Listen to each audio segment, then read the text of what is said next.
22 जनवरी 2024 वो दिन जब अयोध्या में रामलला विराजेंगे। इसके 2 दिन बाद भक्तों के लिए भी मंदिर के पट खुल जाएंगे। मंदिर ट्रस्ट का अंदाजा है कि 22 जनवरी के बाद हर दिन करीब 2 लाख लोग दर्शन के लिए अयोध्या पहुंचेंगे। अयोध्या में रामलला के दर्शन के लिए आने वाले श्रद्धालुओं के लिए 3 तरह के ट्रांसपोर्ट अवेलेबल रहेंगे। इनमें से हवाई सुविधा, रेल सुविधा और सड़क परिवहन शामिल है। हम जिस जगह पर खड़े हैं वो है अयोध्या का महर्षि वाल्मीकि एयरपोर्ट। आप देख सकते हैं कि इस पूरे एयरपोर्ट को रामायण के थीम पर डिजाइन किया गया है।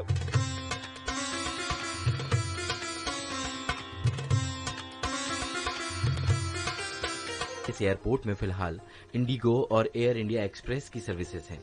कंपनियों ने अयोध्या से अलग अलग शहरों के लिए शेड्यूल जारी कर दिए हैं, तो वहीं इन फ्लाइट्स ने यात्रा आसान कर दी है।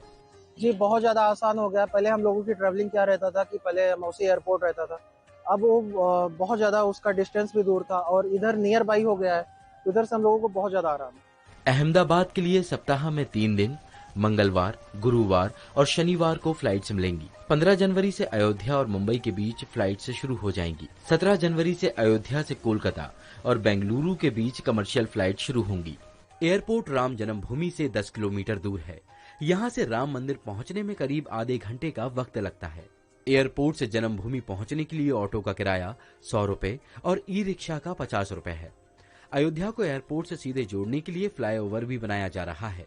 पैसेंजर्स के लिए एयरपोर्ट पर वीआईपी लाउंज और waiting area, no check in counter, 3 conveyor belt और टर्मिनल एरिया में दिव्यांगों के लिए अलग रैंप है। सिर्फ एयरलाइन ही नहीं बल्कि भारतीय रेलवे ने भी इस मौके के लिए खास तैयारी कर रखी है। 30 दिसंबर को प्रधानमंत्री नरेंद्र मोदी ने यहां से 2 अमृत भारत एक्सप्रेस और 6 वंदे भारत ट्रेनों को हरी झंडी दी। भारत के हर कोने से अयोध्या के लिए आने की सुविधा हो, इस तरह की रेलवे की तैयारी है। यहाँ पे रहने की व्यवस्था है, खाने की व्यवस्था है और इतने सारे लोगों को हैंडल करने के लिए भी हम एडिशनल प्लेटफॉर्म भी बढ़ा रहे हैं। रेलवे मंदिर उद्घाटन के अगले 100 दिन तक यहाँ से 1000 ट्रेन चलाने की तैयारी कर रहा है। अयोध्या धाम जंक्शन में भी रीडेवलपमेंट कार्य किया जा रहा है, जिसका बजट 240 करोड़ रुपए है। यात्रियों के लिए food plaza, waiting area, ladies gents dormitory, AC retiring room और इन्फेंट केयर रूम की व्यवस्था भी होगी। अयोध्या प्रशासन ने राम मंदिर आने वाले श्रद्धालुओं के लिए विशेष बसें भी चलाई हैं। अभी अयोध्या स्टेशन में 116 बसें हैं, जिनमें से 4 एसी बसें हैं जो कि दिल्ली, प्रयागराज, आजमगढ़ और यूपी के अन्य जिलों में जाती है। इसके लिए यहाँ 2 बस स्टॉप हैं। अगर आप दिल्ली, लखनऊ या वाराणसी से अयोध्या जाना चाहते हैं तो रूट मैप कुछ इस तरह है। दिल्ली से अयोध्या की दूरी 648 किलोमीटर है। यहाँ से अयोध्या राम मंदिर के लिए 2 रास्ते हैं। पहला, यमुना एक्सप्रेस वे से मथुरा, आगरा, लखनऊ होते हुए 10 घंटे में अयोध्या पहुंचा जा सकता है। दूसरा, दिल्ली से गढ़मुक्तेश्वर और बरेली होते हुए 11.5 घंटे में अयोध्या पहुंचा जा सकता है। इस रूट पर आपको NH9, NH530 और NH27 से होकर आना पड़ेगा। वाराणसी से अयोध्या की दूरी 219 किलोमीटर है। यहाँ से अयोध्या आने के 2 रास्ते हैं। पहला, वाराणसी से प्रयागराज होकर 5 घंटे में अयोध्या पहुंचा जा सकता है।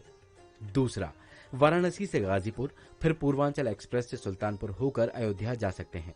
इस रूट से अयोध्या पहुंचने में 4.5 घंटे का वक्त लगेगा। लखनऊ से अयोध्या 139 किलोमीटर दूर है। यहाँ से लखनऊ अयोध्या हाईवे के जरिए राम मंदिर जाया जा सकता है। इसमें 2 घंटे का वक्त लगेगा। अयोध्या जाकर भगवान राम तक पहुंचने के लिए 3 खास पथ बनाए गए हैं: राम पथ, भक्ति पथ और जन्मभूमि पथ। लखनऊ अयोध्या नेशनल हाईवे से आने पर राम पथ से सीधा राम जन्मभूमि मंदिर तक पहुंचा जा सकता है। भक्ति पथ श्रद्धालुओं को हनुमानगढ़ी तिराहे से होकर राम जन्मभूमि ले जाएगा। इस पथ से भक्त हनुमानगढ़ी, कनक भवन और दशरथ महल भी जा सकते हैं। जन्मभूमि पथ बिरला धर्मशाला से शुरू होकर राम जन्मभूमि परिसर तक जाता है। शहर में सिटी बस भी चलाई जा रही है ताकि श्रद्धालुओं को राम जन्मभूमि तक पहुंचने में कोई परेशानी ना हो। देवांशु